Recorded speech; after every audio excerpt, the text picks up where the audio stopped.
बेनामी संपत्ति के मामले में महाराष्ट्र सरकार पर आफत आ गई। इनकम टैक्स डिपार्टमेंट ने महाराष्ट्र के डेप्यूटी सीएम अजीत पवार की करीब 1000 करोड़ की संपत्ति अटैच की। आरोप मनी लॉन्ड्रिंग के फर्जी कंपनियां बनाकर पैसा इधर उधर करने के हैं। कुछ दिनों पहले अजीत पवार की बहनों के घर भी इनकम टैक्स की टीम पहुंची थी तो वो तिलमिला गई थी। वहीं 100 करोड़ के वसूली मामले में महाराष्ट्र के पूर्व गृह मंत्री अनिल देशमुख को ईडी ने 6 नवंबर तक कस्टडी में ले लिया। देशमुख कल ही पूरे 5 समन को ताक पर रखने के बाद पूरे 174 दिन बाद ईडी के सामने पेश हुए थे। 12 घंटों से ज्यादा पूछताछ के बाद उन्हें गिरफ्तार कर लिया गया था। खैर ये तो खबर रही, लेकिन अब आपको सुनाते हैं इसके पीछे की सियासत, बताते हैं उस सियासत के बारे में। कांग्रेस, एनसीपी, शिवसेना तीनों महाराष्ट्र में सरकार चला रहे हैं।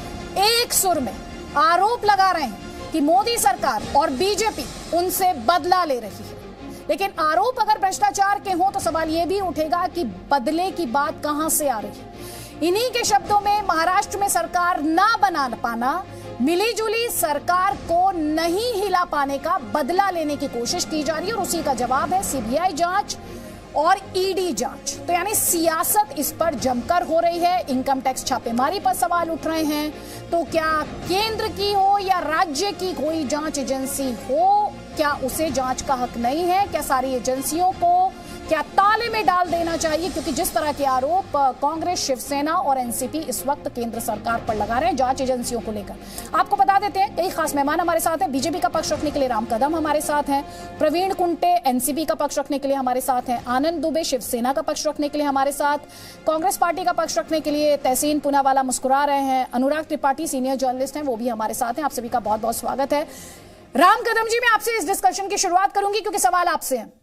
लगातार एनसीपी, शिवसेना और कांग्रेस ये कह रहे हैं कि आप विपक्ष को खत्म कर देना चाहते हैं।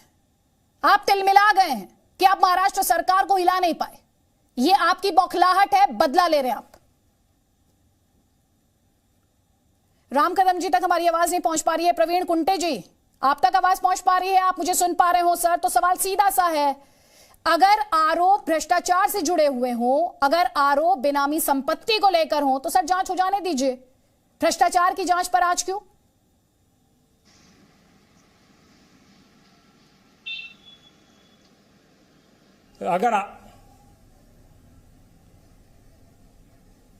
प्रवीण जी आवाज आ रही है?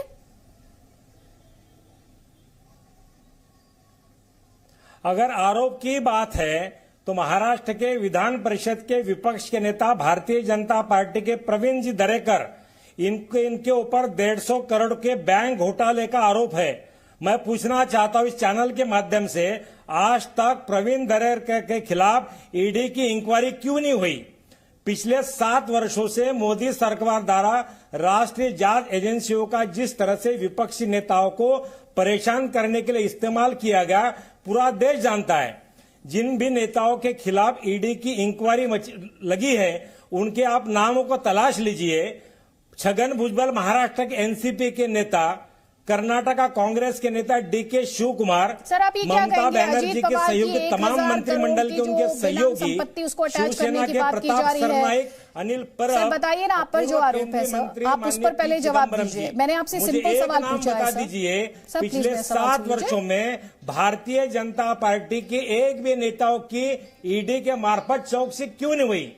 मैं राम कदम जी से पूछना चाहूंगा कि प्रवीण दरेकर जी के बैंक घोटाले की चौकसी आज तक ईडी के माध्यम से क्यों नहीं हो पा रही है? सर मैं आपसे आपकी पार्टी के जो नेता हैं उनकी जांच से जुड़ा सवाल पूछ रही हूँ सर, आप उस पर तो जवाब दे दीजिए सर। आप पॉलिटिकल आरोप एक के बाद एक लगा रहे हैं, उस पर तो राम कदम जवाब देंगे। सर मेरे सवाल का तो जवाब दे दीजिए। ज्यादा कुछ नहीं है सर, मेरे सवाल का जवाब आप दे दीजिए ना सर। मैंने आपसे ये कहा कि अगर जांच हो रही है, भ्रष्टाचार के आरोपों पर जांच हो रही है, बेनामी संपत्ति की बात सामने आ रही है, आप साफ हैं, आप पाक साफ हैं, तो दूध का दूध पानी का पानी हो जाएगा। बौखलाहट क्यों? आप ईडी की चौकसी किस तरह, आपने छगन भुजबल जी का मामला देख लीजिए ना। बेवजह से 3 साल उन्हें जेल में बंद रखने का काम किया गया। जिस तरह से तमाम विपक्षी नेताओं को अंदर करके हम लोगों की इमेज खराब करने का काम ये भारतीय जनता पार्टी के नेता तमाम जांच एजेंसियों को साथ में लेकर कर रहे हैं। लगातार भारतीय तमाम जांच एजेंसियां अपनी क्रेडिबिलिटी खो चुके हैं। आप छगन भुजबल पर चले गए सर, मैं आपसे कह रही हूँ ये जो बेनामी संपत्ति के आरोप, इस पर तो आप 2 लाइनें बोल दीजिए। तमाम जांच एजेंसियां अपनी विश्वसनीयता खो चुकी है। आपके पास क्या राज्य सरकारों के पास जांच एजेंसी नहीं है? राज्य सरकारों के पास जांच एजेंसी नहीं है क्या? खैर मैं सवाल पर लौटूंगी, इस सवाल पर लौटूंगी। राम कदम 3 ही बातें ये कह रहे हैं। 1, आप विपक्ष को खत्म कर देना चाहते हैं। 2, आप राजनीतिक बदला ले रहे हैं। और तीसरा, आप अपने नेताओं की जांच नहीं बैठाते।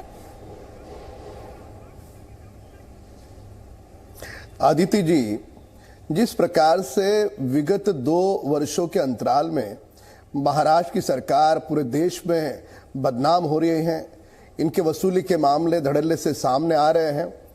वाजे के गाड़ी में जिसकी तनख्वाह 20,000 से अधिक नहीं है, ऐसा व्यक्ति बैंक में नोट गिनने की जो मशीन होती है वैसी मशीन उसके गाड़ी में कैसे मिलती है? इस बात का इनके पास कोई जवाब नहीं।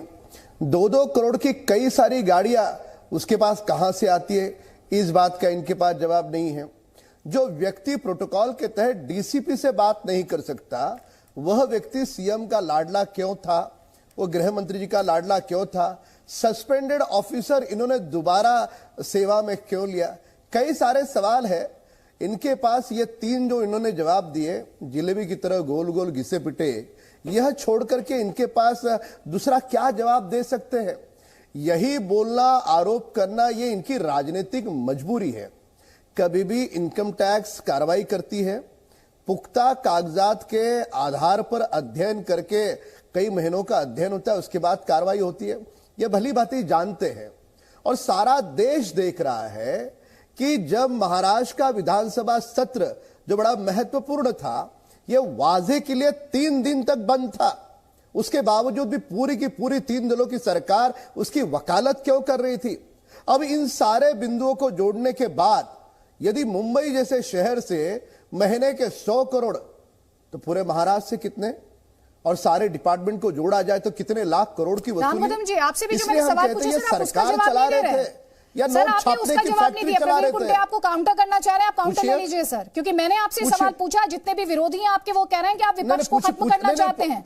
आपके जो सेंट्रल एजेंसीज हैं, आप उनका दुरुपयोग करते हैं। सर सुन लीजिए, एक एक कमेंट ले लीजिए सारे गेस्ट का, फिर आप जवाब दीजिएगा प्लीज। कुंटे साहब आपको काउंटर करना चाह रहे हैं, 20 सेकंड्स। कुंटे साहब आपको काउंटर के लिए 20 सेकंड्स प्लीज। राम कदम जी दीजिएगा सर, दूसरे पैनलिस्ट को ले लूं, उसके बाद आप जवाब दीजिएगा। बीजेपी की तरफ से आप ही को जवाब देना है, कोई बात नहीं। प्रवीण कुंटे जल्दी से, 20 सेकंड्स है सिर्फ।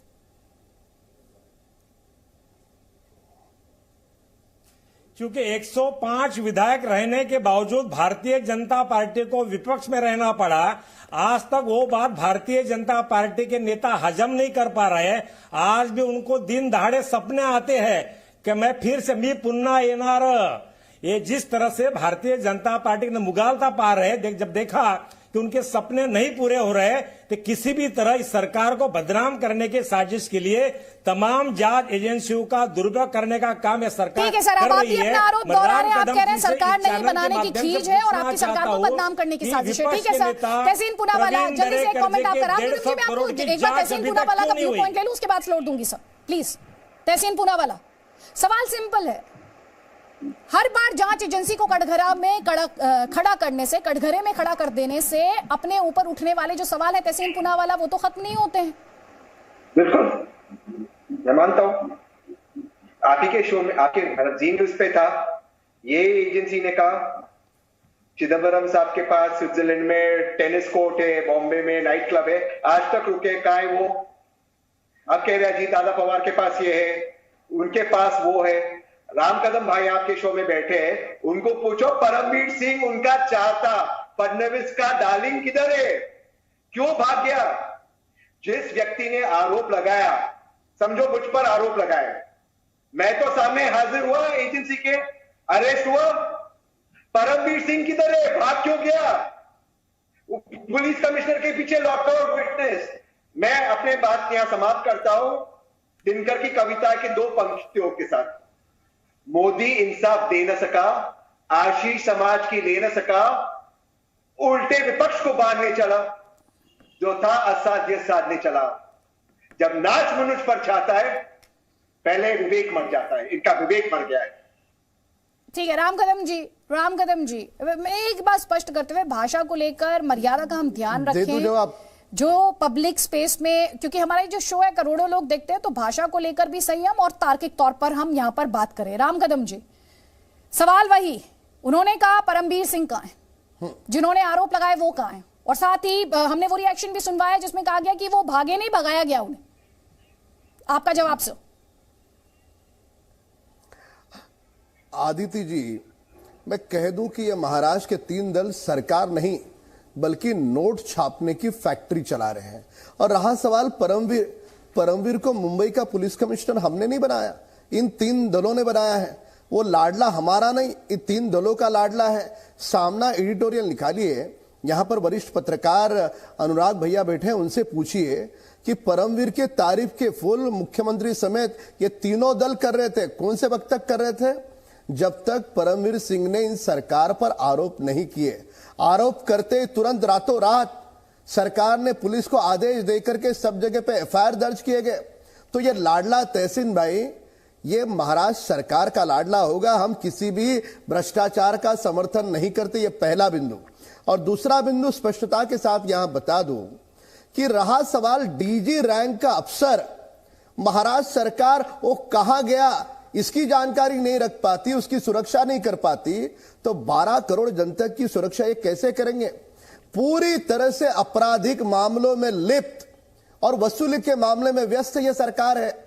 विगत 2 वर्षों में जितना दागी चेहरा, बदनाम चेहरा ये 3 दलों का पूरे देश ने देखा, क्या आजादी के बाद कोई ऐसी सरकार देखी जो लगातार एक के बाद एक जो बदनामी के आरोप इन पर लग रहे हैं, और सूरज की रोशनी में प्रखरता से देखे जाए इस प्रकार के सबूत होने के बाद ये कहते हैं कि ये राजनीतिक बदले के भाव से हो रहा है। यानी महाराष्ट्र सरकार की जांच एजेंसी कार्रवाई करे वह पारदर्शी और प्रामाणिक, पर केंद्र की जांच एजेंसी कार्रवाई करे तो वह अप्रामाणिक। ये कैसा दोगलापन है? ठीक है, आप डबल स्टैंडर्ड की बात कार्रवाई अध्ययन के तहत होती है, राज्य की जांच अब वसूली का काम। ठीक है सर, प्लीज आपने अपना पॉइंट रखा, अब उसका काउंटर लूंगी। तहसीन पूनावाला, राज्य की जांच एजेंसी, क्योंकि महाराष्ट्र की सरकार की जांच एजेंसी तो पाक साफ पारदर्शी, लेकिन वही सेंटर की करे तो उसमें पॉलिटिकल ब्लेम गेम और पॉलिटिकल बदला, डबल स्टैंडर्ड। ये नहीं कह रहा हूं मैं, बिल्कुल ये नहीं कह रहा हूं। मैं कह रहा हूं अनिल भाई के केस में किसी ने आरोप लगाया, जिस व्यक्ति ने आरोप लगाया वो आरोप तब लगाया जब से कमिश्नर के पद से निकाला गया। लेकिन अनिल भाई के खिलाफ क्या किसी व्यक्ति ने आकर कंप्लेंट किया कि हमसे एक्सटॉर्शन हुआ है, हमसे ब्राइब मांगी गई है? किसी ने नहीं। उसी के तुलना में आप आज फडणवीस जी का केस देख लीजिए। मैं फडणवीस जी पे आरोप नहीं लगा रहा हूं, लेकिन फडणवीस जी के वीडियो कौन प्रोड्यूस कर रहा है? जो व्यक्ति जेल में ड्रग्स के चार्जेस में, तो उसी आप ही के लॉजिक से फडणवीस जी के आरोपी हुए। राम कदम जी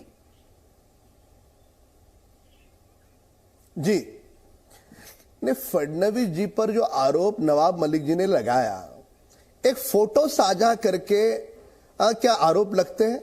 सार्वजनिक जीवन में, सामाजिक जीवन में हजारों लोग मिलते हैं, क्या फोटो खिंचवाने के पहले किसी व्यक्ति को पूछा?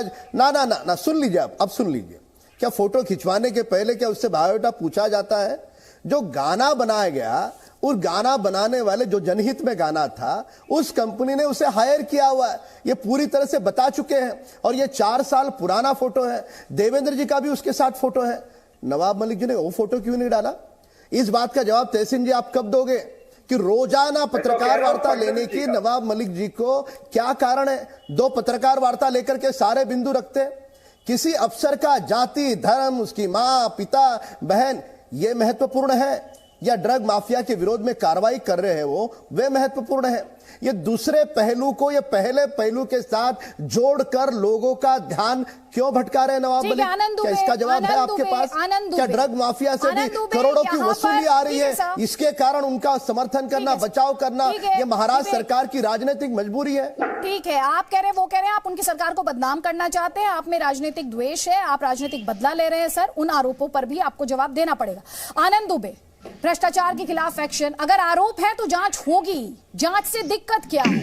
और साथ ही सवाल यह भी उठता है, अभी जो राम कदम ने कहा कि परमबीर सिंह को कमिश्नर किसने बनाया था? अदिति जी, आपने मुझे समय दिया, उसके लिए आपका बहुत बहुत धन्यवाद। देखिए, इस भारत देश में जो भी गैर कानूनी काम करेगा उसकी जांच होनी चाहिए, उसको सजा भी मिलनी चाहिए। लेकिन शंका कब होती है अदिति जी? जब सांगली के भारतीय जनता पार्टी के सांसद संजय काका कहते हैं कि ईडी और सीबीआई से कोई डर की बात नहीं है क्योंकि हम तो भाजपा के सांसद हैं। शंका कब पैदा होती है? जब पूर्व कांग्रेसी और अब के वर्तमान भाजपा के नेता हर्षवर्धन पाटिल कहते हैं रातों को बड़ी अच्छी नींद आती है, ईडी और सीबीआई का कोई डर नहीं होता। शंका तब पैदा होती है जहां जहां भाजपा की सरकार नहीं है, जिन जिन राज्यों में गैर भाजपाई सरकार है, वहां पर आप दबाव बनाते हैं, इनकम टैक्स, ईडी और सीबीआई, और अब तो एनसीबी भी आपका एक साथी है जिसको लेकर आप दबाव बनाते हैं। लेकिन जैसे ही भारतीय जनता पार्टी की सरकार बनती है उस राज्य में, या कोई नेता भारतीय जनता पार्टी में चला जाता है, उसकी कोई जांच नहीं होती। उसका जीता जागता उदाहरण है उत्तर प्रदेश के केंद्रीय गृह राज्य मंत्री का बेटा किसानों को रौंद कर मार डाले, लेकिन न तो गृह राज्य मंत्री का इस्तीफा हुआ। मैं महाराष्ट्र, अदिति जी मेरी बात कंप्लीट होने दीजिए, मेरी बात कंप्लीट होने दीजिए। परमवीर सिंह पर आता हूं, बात परमवीर सिंह पर। अदिति जी, अदिति जी, अदिति जी, आपको सुनना होगा, आपको सुनना होगा। अगर मैं कह रहा हूं, राम कदम से लेकर तहसीन पूनावाला से लेकर प्रवीण कुंटे, हर किसी को मैंने इंटरप्ट किया है जब वो मुद्दे से भटके हैं। प्लीज आप ये बताइए मुझे, आपको भी सुनना होगा। मैं परमवीर सिंह पर आता हूं सर, आपसे क्या पूछूं? ड्रग्स माफिया के खिलाफ एक्शन होना चाहिए या नहीं होना चाहिए? मैं आपसे जो मैं परमवीर सिंह पर आता हूं। परमवीर सिंह, ड्रग्स माफिया पर एक्शन होना चाहिए या नहीं होना चाहिए? ड्रग्स माफिया पर कौन कहता है एक्शन नहीं होना चाहिए अदिति जी? फिर आप सियासत कौन कहता है? क्या मुंबई पुलिस नहीं, क्या मुंबई पुलिस ड्रग्स पेडलरों को नहीं पकड़ती है? आपने अदालत को क्यों बैठा दी? अदालत को अपना काम करने दीजिए। समर्थन क्यों कर रहे हो? इस देश में जुडिशरी है, इस देश में जुडिशरी अदिति है। जी बिल्कुल है, कौन कहता नहीं है? मैं आपसे पूछता हूं, कौन कहता नहीं है? नहीं, तो आप ये बताइए ना, आपने खुद क्लीन चिट देनी क्यों शुरू कर दी? आपने कैसे कहा कि एनसीबी का इस्तेमाल हो रहा है? तो आप खुद सवाल उठा रहे हैं। इसलिए कि जब एनसीपी के जो गवाह हैं, एनसीपी के जो पंच हैं, जब वो झूठी बात कर रहे हैं, जब वो कह रहे हैं कि कोई हमारे जो पेपर्स पे साइन लिए गए, हमको फंसाकर बताया गया, अरे हमको फंसाया गया, अब क्या करेंगे? क्या करेंगे? थोड़ी देर पहले कहते इस देश में अदालतें हैं, अब क्या अब खुद ही आपने अदालत लगा दी और खुद ही कहते हैं इन्होंने गलत किया, सही ये किया, ये गलत था, ये सही था। सर, इस तरह के पर्चे बांटना आप लोग बंद कर दीजिए, सर्टिफिकेट बांटना बंद कीजिए। मुझे मुद्दे पर रहते हुए ये बताइए, मुझे मुद्दे पर रहते ये बताइए कि देशमुख साहब पर कैसे आरोप है सर? क्या आरोप है? देशमुख साहब पर आरोप है कि उन्होंने 100 करोड़ वसूल करके हमको देने के लिए कहा था। ये आरोप किसने लगाए हैं? परमवीर सिंह ने। और परमवीर सिंह कौन है? एक भगौड़ा है, भारत छोड़ के भाग चुके हैं। अच्छा, let's go step by step. आपको जांच एजेंसी पे भरोसा है नहीं है? हाँ या ना? हमें जांच एजेंसी के काम करने के तरीके पर भरोसा नहीं है। आपको जांच एजेंसी पर भरोसा नहीं है? नहीं है। ठीक है, आपकी जो जांच एजेंसी है उस पर दूसरी पार्टी को भरोसा होना चाहिए या नहीं होना चाहिए? वो उनका काम है, उनसे पूछिए। अच्छा, तो अब सियासत आ गई आपको याद। तो अभी थोड़ी देर पहले आपको अदालत पे भरोसा था, अभी अदालत पे भरोसा है या नहीं है? आप एक तरफा बात करेंगे। सुन लीजिए ना, आपको एक तरफा इसलिए दिखाई दे रहा है क्योंकि मैंने आपसे क्रॉस क्वेश्चन किए हैं। आप मुझे ये बताइए, आपको अदालत पे भरोसा है या नहीं है? स्वागत है। नहीं, आपको अदालत पे भरोसा है या नहीं है? अदालत पे पूरा भरोसा है। हाँ, तो सर आप सियासत पे क्यों आ गए? फिर आप सियासत पे क्यों आ गए? आपको जब अदालत पे भरोसा है, आप सर्टिफिकेट खुद क्यों बांटने लगे सर? आप खुद क्यों जजमेंट देने लगे? अनुराग त्रिपाठी, पूर्व कमिश्नर रुक जाइए। आप वापस परमवीर सिंह के पास जाएंगे। 4 बार यही डिस्कशन हो चुका है, फिर बीजेपी कहेगी आपने पुलिस कमिश्नर बनाया था, फिर आप पलट कर आरोप लगाएंगे कि इन्होंने भगा दिया। सर आगे बढ़िए, अब इस डिस्कशन से आगे बढ़िए। अनुराग त्रिपाठी, मैं आपसे ये समझना चाहती हूँ, ये जो आरोप और प्रत्यारोप है, और जब हम ये डिस्कशन कर रहे हैं, दोनों ही, अगर आप एक तरफ 3 पार्टियां कांग्रेस, एनसीपी और शिवसेना, और दूसरी तरफ बीजेपी, दोनों ही पॉलिटिकल आरोप एक दूसरे पर लगा रहे हैं, लेकिन सबसे ज्यादा किरकिरी अगर किसी की हो रही है वो इस समय जांच एजेंसियों की हो रही है। और यहां पर मैं सिर्फ सेंट्रल की जांच एजेंसियों की बात नहीं कर रही हूं, कटघरे में स्टेट की जांच एजेंसी भी ठीक उसी तरह खड़ी हो जाएंगी जिस तरीके से सेंटर की जांच एजेंसी पर सवाल साधा जा रहा है या निशाना साधा जा रहा है। क्या ये सही ट्रेंड है? असल में ये बहुत ज़्यादा इसमें कई पहलू हैं अंदर के, तो वो उस पर जाने के बजाय मैं सबसे पहले तो ये सवाल पूछूंगा, मैं और आप पत्रकार के तौर पे शायद उस दिन का इंतजार करेंगे कि जिस दिन कोई पार्टी छाती ठोक के ये कह पाएगी कि नहीं, हमारे अंदर कोई बेईमान नहीं है, हम सब अच्छे हैं, और आप हमारी जांच करा लीजिए, हम डरते नहीं है। एक ही काम हम देख ही रहे हैं चारों तरफ। स्थिति यह है कि ये गंदगी, वो गंदा है, वो गंदा है, वो कह रहा है वो गंदा है, हम साफ हैं ये तो कोई नहीं कह रहा ना। महाराष्ट्र हो या देश की कोई भी स्थिति हो, चुनाव में हजारों करोड़ रुपए खर्च होते हैं, हम सब जानते हैं, और ये पैसे किस व्यवस्था से आते हैं पत्रकार के तौर पे ये भी हम जानते हैं, ठीक है। तो महाराष्ट्र में भी बरसों से होता आया है, कोई एक दिन में शुरू हुआ ऐसी बात नहीं है, ये बरसों से गृह विभाग के पैसे आते हैं, हर पोस्टिंग पे पैसे आते हैं। महाराष्ट्र में मुंबई की पोस्टिंग में एक पोस्टिंग में करोड़ों रुपए जाते हैं, और ये सच्चा, ये बिल्कुल खुला हुआ सच है, ठीक है ना, और ये हमेशा रहा है, ठीक है। ये स्थिति जो है, जब तक हम मूल समस्या की जड़ पर नहीं हमला करते, जब तक हम ये तय नहीं करते कि हर तरफ से बेईमानों का नाश होना चाहिए, और ये जैसे पकड़े जा रहे हैं लोग, अभी धरे जा रहे हैं, कार्रवाई हो रही है, एक बड़ा दर्द ये भी है ना कि कुछ लोगों पे कार्रवाई होती, कुछ छूट जाते हैं, कुछ सत्ता में होते ही वो भूल जाते हैं लोग, वो सत्ता में भी संभालते हैं। दल बदल कैसे होते हैं, केंद्र में जो सरकार आती है तो यहां के बहुत सारे नेता वहां चले जाते हैं क्योंकि वहां ईडी है, इनकम टैक्स है, वहां फंसे हुए हैं। बहुत सारे लोग स्टेट में गृह मंत्रालय जिसके पास होता है उसमें फंसे होते हैं, तो वो यहां से वहां जंप मार लेते हैं। बड़ी सुविधाजनक राजनीति है। दल बदल आप देखेंगे तो दल बदल पॉलिटिकल कारण से नहीं होते, महाराष्ट्र में तो बिल्कुल ही नहीं होते, सिर्फ और सिर्फ सुविधा के लिए, जान बचाने के लिए, अपने आप को राजनीति चलती रहे इसके लिए बहुत व्यापक पैमाने पे आप इसको देखेंगे। महाराष्ट्र की राजनीति में बहुत ज्यादा गंदगी फैल गई है, और ये गंदगी कुछ दलों तक सीमित है, ये समझना बिल्कुल ना समझी है। मेरे ख्याल से चारों तरफ की स्थिति खराब है, और मेरे ख्याल से सबको इस पे सोचना पड़ेगा। एक बार इन सबको, हमारे मित्र जहां बैठे हैं, इन सबको सोचना पड़ेगा, और बाहर भी जो सुन रहे हैं उनको भी सोचना पड़ेगा कि ये स्थिति कैसे आन पड़ी है हम सब पर। ठीक है सर। कि ये स्थिति है कि एक परमवीर सिंह हैं, एक अनिल देशमुख हैं, एक इसमें जो प्रमुख कलाकार हैं इस पूरे घोटाले में, ये पूरे झंझट में, वो सबके सब दागी हो के बाहर निकल रहे हैं लिटरली। तो ये स्थिति कहां तक पहुंचेगी, किस दुर्गति तक जाएगी हमारी व्यवस्थाएं, हमारा जो जिस सिस्टम है, जिस पर हमको पूरा विश्वास होना चाहिए, वो सिस्टम किस स्थिति को जा रहा है। मेरे ख्याल से चिंता का पहलू हमारे लिए ये होना चाहिए इस समय। ठीक है, बहुत इंपॉर्टेंट पॉइंट सर आपने उठाया। आनंद दुबे, आप दीजिए जवाब। अनुराग त्रिपाठी, अनुराग भाई की बात से पूरी तरह सहमत हूं। अनुराग भाई की बात से पूरी तरह सहमत हूं। लोकतंत्र में एक स्वस्थ राजनीति होनी चाहिए, गैर कानूनी चीजों के लिए कोई जगह नहीं होनी चाहिए। और सही बात है अनुराग भाई, आप सही कह रहे हैं कि सभी दलों को अपने आप को इससे बचाना भी चाहिए, और वो कोशिश में भी लोग लगे हैं। लेकिन अगर भाजपा गलत करे तो वो बच जाए, क्योंकि वो ताकतवर पार्टी है, वो सत्ता में है, और कांग्रेस अगर गलत करे तो वो फंस जाए क्योंकि वो कमजोर है। ये नहीं होना चाहिए। और जिस प्रकार से 7-8 वर्षों में जो बदले की राजनीति आदरणीय मोदी जी के नेतृत्व में देश में शुरू हो रही है, उस पर एक बहुत बड़ी जवाब मैं जवाब ही दे रहा हूं। मैं जवाब ही दे रहा हूं। करप्शन की बात कर रहे थे, वो जो वसूली के आरोप लगा रहे थे, वो जो वसूली पर बात कर रहे थे, मैं उसकी बात कर रही हूं। सचिन वजह जेल में बंद है, सचिन वजह जेल में बंद है, कानून अपना काम कर रहा है, सचिन वजह जेल में बंद है, परमवीर सिंह का आता पता नहीं है, अनिल देशमुख जी खुद चल के ईडी के पास गए हैं। अब आपने लाइन बदली, और अब आपको लग रहा है कि अब आपको लग रहा है कि जांच एजेंसी सही काम कर रही है।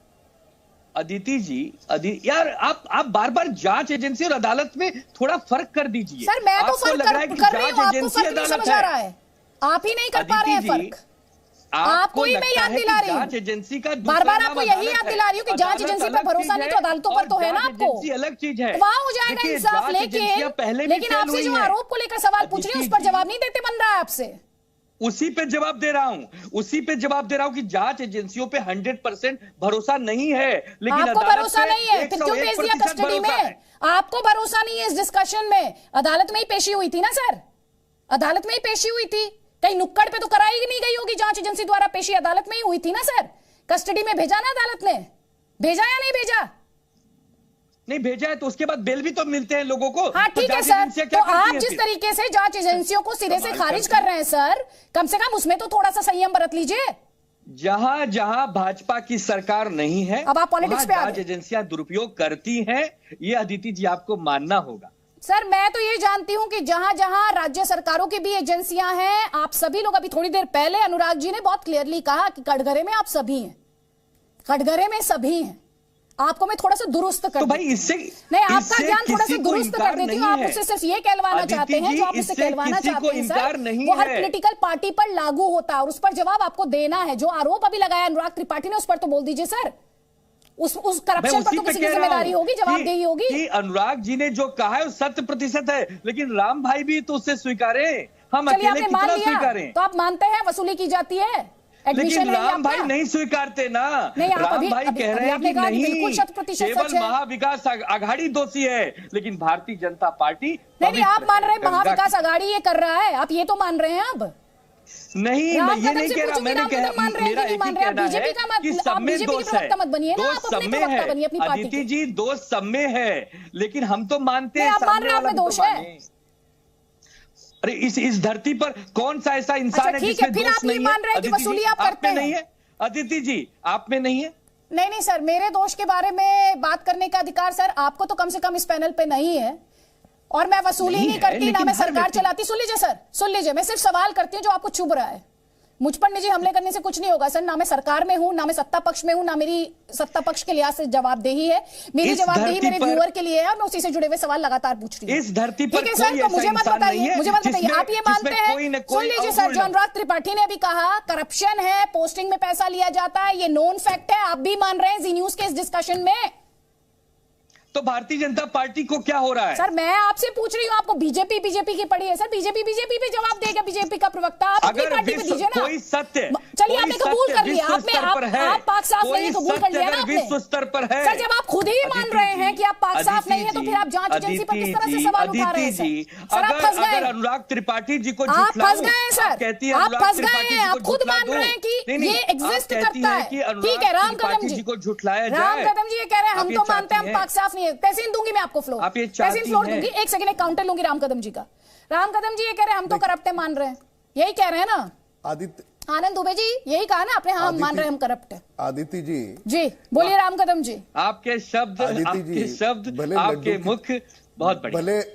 भले आदित्य जी भले उन्हें लड्डू की तरह गोल या जिलेबी की तरह गोल गोल जवाब दिया होगा, पर उनका अभिनंदन के लिए किस कारण पात्र है? उन्होंने गोल गोल जवाब नहीं दिया, उन्होंने कबूल तो करा। वो आपसे सवाल पूछ रहे थे, वो कह रहे थे हम तो मान रहे हैं पापी। हाँ, नहीं, अभिनंदन, मैं यही कह रहा हूं, अभिनंदन के इस कारण पात्र है कि वाजे की वसूली और तबादलों में करोड़ों रुपया लेना, ये सारी बातें प्रत्यक्ष अप्रत्यक्ष रूप से स्वीकार कर रहे हैं। और इस बात को भी वे स्वीकार कर रहे हैं कि परमवीर सिंह ने आरोप लगाए करके उन पर किस तरह से इन्होंने जानबूझ करके एफआईआर करवाए, ये भी बात शायद वो स्वीकार कर रहे हैं। वे स्वीकार करे न करे, देश देख रहा है कि 2 वर्षों से लगातार वसूली के मामले, अभी देश में इतने सारे प्रदेश है, इतनी सारी सरकारें हैं, वहां से कोई मामले नहीं आ रहे। ये 3 ही सरकार के, ये 3 दलों के मामले क्यों आ रहे हैं? नहीं, राम और कदम वसूली भी कैसी छोटी मोटी वसूली नहीं है। अभी भी जो मुंबई में नहीं सर, ये 3 पार्टियां अकेली नहीं है। आपकी पार्टी पर ये आरोप लगे हैं, जहां जहां आपकी सरकार नहीं होती है सर, वहां आप ईडी, सीबीआई, आईटी, एनसीबी सब लगा देते हैं सर। देखिए, अब विपक्ष के पास ये आरोप के सिवा दूसरा वो क्या बयान दे सकते हैं? जैसे यहां पर अनिल देशमुख जी की बात है, वहां पर वाजे इनका लाडला था, वाजे ने स्वयं कहा है 20-20 करोड़ रुपए तबादले के उसने स्वयं दिए। ऐसा हम नहीं कह रहे, जो वाजे इन तीनों दलों का लाडला था वो वाजे कह रहा है। अब ये बोल दे कि वो भी झूठ बोल रहा है, ऐसे कैसे हो सकता है? पैसे गिनने की नोट की मशीन वाजे को क्यों लगती है? अब ये कहेंगे कि नहीं हमारा कोई संबंध नहीं है, ऐसा नहीं होता। पुख्ता सबूत जिस प्रकार से लोगों के सामने सूरज की रोशनी में भी दिख जाए, इतनी प्रखरता से आ रहे हैं, तो वे सारे सुनिश्चित करते हैं कि 2 वर्षों में सरकार चलाने की जगह ये नोट छापने की फैक्ट्री चला रहे थे। और ये बार बार लगातार हो रहा है, ये पहली बार नहीं है, लगातार है। और जब कोई जो मैं सवाल कर रही हूं, जो आप पर पॉलिटिकल आरोप है सर, आप उनका जवाब नहीं दे रहे हैं। लगातार विपक्ष द्वारा ये बात कही गई है, जहां जहां आपकी सरकार नहीं होती है तो आप उस सरकार को गिराने की कोशिश करते हैं, आप उस सरकार के खिलाफ साजिश करते हैं, आप उस सरकार को बदनाम करते हैं, आप वहां पर एजेंसीज छोड़ देते हैं। सर, ये आरोप मैं आपसे करीब 29 मिनट हो चुके हैं और ये सवाल मेरा आपसे लगातार बना हुआ है, लेकिन तहसीन पूनावाला आपको काउंटर करना चाह रहे हैं, उनका काउंटर ले लीजिए, उसके बाद जवाब आप देंगे। राम कदम जी, तहसीन राम भाई मेरे मित्र है, लेकिन वो कभी कभी भूल जाते डिबेट में। अभी फ्लोर पे जी न्यूज के पास वीडियो है, येदियुरप्पा जी ने फ्लोर ऑफ द हाउस पे कहा था एक एक एमएलए के मैं 25-25 करोड़ रुपया देता हूं। कौन सा सीबीआई ईडी उनके पीछे है? और जो कांग्रेस के विधायक ने रिजाइन करते येदियुरप्पा जी के साथ गए, भाजपा के साथ गए, उन्होंने कहा कि मुझे पैसा ऑफर किया, मैंने पैसा नहीं बनाया। ये तो ओपनली ब्राइबिंग चल रहा है। और जो पत्रकार भाई बिल्कुल सही कह रहे हैं, हमारे मुल्क में वसूली हो रही है और सबसे ज्यादा वसूली नरेंद्र मोदी जी और अमित शाह जी कर रहे हैं इलेक्टोरल बॉन्ड्स के माध्यम से। ऐसे कैसे हो सकता कि एक पॉलिटिकल पार्टी के पास 4000 करोड़ रुपए है? किसने दिया, किसका हिसाब में? विदेशी फर्म से दिया उसका हिसाब में, और वो बाकी पॉलिटिकल पार्टीज के पास चंदे ही नहीं आते। अच्छा, तो सवाल ये है कि जो राम कदम जी, मैं अपनी बात समाप्त करता हूं, के आरोप लगा रहे राम कदम जी, एक बार अमित शाह जी को भी माननीय कोर्ट ने कहा था गुजरात में दखल नहीं ले सकते, वो भी अरेस्ट हुए थे, फिर क्लीन चिट मिला। वो ठीक है, अलग बात है कि जज बाद में गवर्नर बने, क्लीन चिट मिला, तो हमें भी कोर्ट में भरोसा है, बात सबका पलटता है। नहीं, चलिए आप वक्त पर आ गए। मैं ये कह रही हूं कि आप ये हमारी पॉलिटिकल पार्टी जो थोड़ी देर पहले अनुराग जी के साथ हम बात करते हैं, हमारी इस देश में पार्टियां कब कह पाएंगी कि बैठा दीजिए जितनी एजेंसी बैठानी है, हम पाक साफ हैं और हम पाक साफ निकलेंगे, आप जितनी एजेंसी बैठानी है बैठा दीजिए। विक्टिम गेम खेलना कब बंद करेंगे? राम कदम जी जवाब अभी जो तहसीन ने जो आरोप लगाए पूरी तरह से बेबुनियाद, मैं जवाब दे रहा हूं, हम जवाब दे रहे हैं। तहसीन जी के आरोप पूरी तरह से बेबुनियाद और बेतुका है। वे इस बात को कतई न भूले कि भारतीय जनता पार्टी ये विश्व की सबसे बड़ा ये दल है और इस दल में कार्यकर्ता स्वयं अपना जो निजी जो मेहनत से पसीना बहाकर जो कमाया हुआ धन है वो अपने संगठन के लिए इकट्ठा करते हैं। पर खैर आज वो चर्चा नहीं है, नहीं तो आंकड़े लेकर के मैं आपके हर सवाल का जवाब दे सकता हूं। आज ये चर्चा सीमित है महाराष्ट्र के वसूली कांड पर। आज ये चर्चा सीमित है कि ऐसे कौन से कारण हैं कि हर एक महीने में एक नया कोई विषय आता है और उस विषय का मूल जड़ जो अनुराग भैया ने कहा उसकी जड़ वसूली होती है। अब ये महाराष्ट्र की सरकार ड्रग माफिया का क्यों समर्थन कर रही है? कोई जवाब नहीं इनके पास। इनके मंत्री रोजाना क्यों पत्रकार वार्ता कर रहे हैं? कोई जवाब नहीं इनके पास। नहीं, वो तो आपकी पार्टी को भी कटघरे में खड़ा कर रहे थे सर। जी आदित्य जी, नहीं, अब जब वहां पे ड्रग बरामद किए जाते हैं, पूरी तरह से देश देख रहा है, दुनिया देख रही है, उसके बाद ये कैसे जोड़ सकते हैं? ये तो जोड़ना इनकी राजनीतिक मजबूरी है। इनका कहना ये पॉलिटिकल वेंडेटा, ये इनकी राजनीतिक मजबूरी है। बाकी क्या ये बयान दे सकते हैं? आज एनसीपी के नेता पर इनकम टैक्स ने रेड की। अब रेड करने के बाद करोड़ों की संपत्ति आ रही है। ये क्या चाहते हैं? इनकम टैक्स के दफ्तर को क्या ताला लगाया जाए? ये क्या चाहते हैं? एनसीपी के दफ्तर को बंद किया जाए? मुंबई में आदित्य जी आप अपना कैमरा भेजिए, सड़कों पर, कॉलेज के बाहर पर खुलेआम धड़ल्ले से ड्रग बिक रहा है। क्या कर रही है महाराष्ट्र की सरकार? सर, महाराष्ट्र की सरकार की अगर जिम्मेदारी है, मैं एक पर्टिकुलर एग्जांपल के माध्यम से आपसे पूछूंगी। परमबीर सिंह अगर आज देश के बाहर हैं तो महाराष्ट्र सरकार की जिम्मेदारी, तो आपकी कोई जिम्मेदारी नहीं है सर? आपकी कोई जिम्मेदारी नहीं है? नहीं, पहली बात तो परमवीर सिंह देश के बाहर है, यह आरोप किसने किया है? यह कांग्रेस के नेता ने किया है। जब परमवीर सिंह को पुलिस कमिश्नर बनाया, उनका लाडला, ये तीनों दलों का परमवीर सिंह भी लाडले थे, अचानक उनसे दुश्मनी हो गई। और जब दुश्मनी होने के बाद, नहीं ना, दुश्मनी होने के बाद केवल काउंटर ने, पहली बात वो कहां है? वो जांच एजेंसियां इन्वेस्टिगेट करेगी। ये तो कांग्रेस के प्रांत अध्यक्ष ने कह दिया, उनके किसी नेता ने कह दिया यहां है वहां है, ऐसे नहीं होता। सर, आप सवाल का जवाब नहीं दे रहे हैं, कोई बात नहीं। अनुराग त्रिपाठी, क्लोजिंग कमेंट संक्षेप में 50 सेकंड्स। ये महाराष्ट्र की सियासत सवाल का जवाब दे रहा हूं, आपके सवाल का जवाब, कटघरे में खड़ा करना सर, आपके सवाल का जवाब दे रहा हूं। परमवीर सिंह महाराष्ट्र में डीजी रैंक का अफसर है। ये डीजी रैंक का अफसर कहां जाता है, इसकी अगर जानकारी महाराष्ट्र सरकार को नहीं होगी तो महाराष्ट्र में रहने वाले 12 करोड़ जनता की सुरक्षा कैसे हो सकती है? ठीक है, आनंद दुबे, और ये केवल राजनीतिक बयान और सियासत करके ये केंद्र पर उंगली दिखाएंगे बार बार। परमबीर सिंह ने स्टेट सरकार को कहा था कि मैं अस्वस्थ हूं, मैं अपने गांव हरियाणा जाना चाहता हूं। वो हरियाणा गए। हरियाणा से अगर वो विदेश भाग गए हों तो उसके लिए पासपोर्ट और वीजा जरूर लगता है, जो कि केंद्र के अधीन होता है। इसका मतलब क्या किसी बड़े सवाल मैं पूछ चुकी हूं। अनुराग जी 30 सेकंड से क्लोजिंग कमेंट आप कर लूंगी। भगाने में मदद की है। Please please please sir, please Anurag Tripathi.